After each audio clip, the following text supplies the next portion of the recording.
আসসালামু আলাইকুম। এটা হচ্ছে টোরাইকা ব্র্যান্ডের THO81 একটি আউটডোর অ্যাক্সেস পয়েন্ট। এটার রিভিউ অলরেডি আমাদের চ্যানেলে আছে।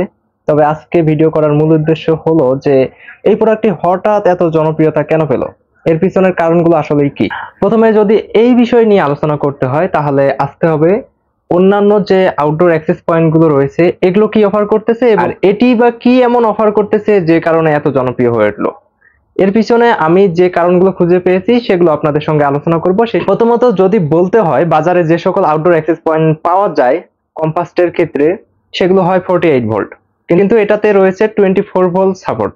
এতে করে অনেকেই এখানে মিনি ইউপিএস ইউজ করতে পারতেছে, যেখানে কম্পাস্টের ম্যাক্সিমাম প্রোডাক্টেই ইউজাররা মিনি ইউপিএস ইউজ করতে পারতেছে না, ব্যাকআপ গুলো দিতে পারতেছে না। কম্পাস্টের EW81 প্রোডাক্টে মিনি ইউপিএস ব্যবহারের সুবিধা আছে, তবে ওই প্রোডাক্টটা বাংলাদেশে তেমন অ্যাভেলেবেল না, সেই সঙ্গে একটু প্রাইসটা বেশি।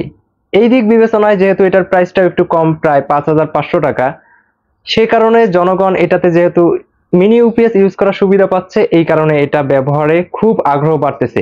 একই সঙ্গে আমরা যদি আলতাইয়ের সঙ্গে হিসাব করি, আলতাই সিওনে তো মিনি ইউপিএস ইউজ করা যায়, যেহেতু ওইটাও 24 ভোল্ট পর্যন্ত সাপোর্ট করে, 18 ভোল্ট সাপোর্ট করে, এবং কি 12 ভোল্ট দিলেও সেটা অ্যাক্টিভেট হয়।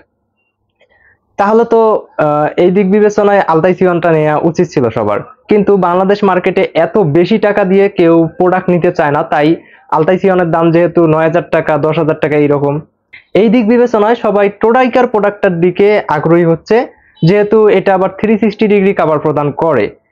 অনেকগুলো কারণে এই প্রোডাক্টটি বর্তমান খুব জনপ্রিয়তা পাচ্ছে। যদিও মার্কেটে এটার কম্পিটিটর অনেক প্রোডাক্ট রয়েছে, তবে কাস্টমারের কিছু ফেসিলিটি এক্সট্রা দিতে পারায় এই প্রোডাক্টটার জনপ্রিয়তা দিন দিন বাড়তেছে। আমরা আশা করতেছি হয়তোবা চায়না মার্কেট থেকে বা গ্লোবাল মার্কেট থেকে নতুন কোনো প্রোডাক্ট ঢুকবে যেটাতে এইসব সুবিধা থাকবে, সেই সঙ্গে রেঞ্জটা আরো স্ট্রং হবে। বর্তমানে এমনিতেই প্রচুর বিক্রি হচ্ছে, আবার যদি এই প্রোডাক্টের রেঞ্জটা আরো বেশি স্ট্রং হইতো, আরো বেশি পাওয়ারফুল হইতো, তাহলে কিন্তু আরো বেশি সেল হওয়ার সম্ভাবনা থাকতো। নর্মালি এই প্রোডাক্টটি আপনাদের 150 মিটার থেকে 200 মিটারের আশেপাশে একটা রেঞ্জ প্রোভাইড করবে। হয়তোবা এটা ওপেন স্পেসে আরো বাড়তে পারে, 300-400 মিটারের বেশি যাইতে পারে। তবে বেশিরভাগ ক্ষেত্রে এটা যদি আপনার ঘনবসতিত হয় বা বিল্ডিং বেশি থাকে, অথবা আপনার আশেপাশে প্রচুর পরিমাণ রাউটার রয়েছে যেখান থেকে প্রচুর নয়েজ সৃষ্টি হয়, তাই যেখানে রাউটার সংখ্যা বেশি, ঘর বাড়ির পরিমাণ বেশি, সেখানে রেঞ্জটা আপনি 100 মিটার বা তার নিচেও পাইতে পারেন, এমনকি 150 মিটারের আশেপাশে। আর যেখানে একটু ঘর বাড়ি গাছপালা কম, সেখানে 150-র উপরে বা 200 মিটারের আশেপাশে হয়তো বা রেঞ্জটা পাবেন।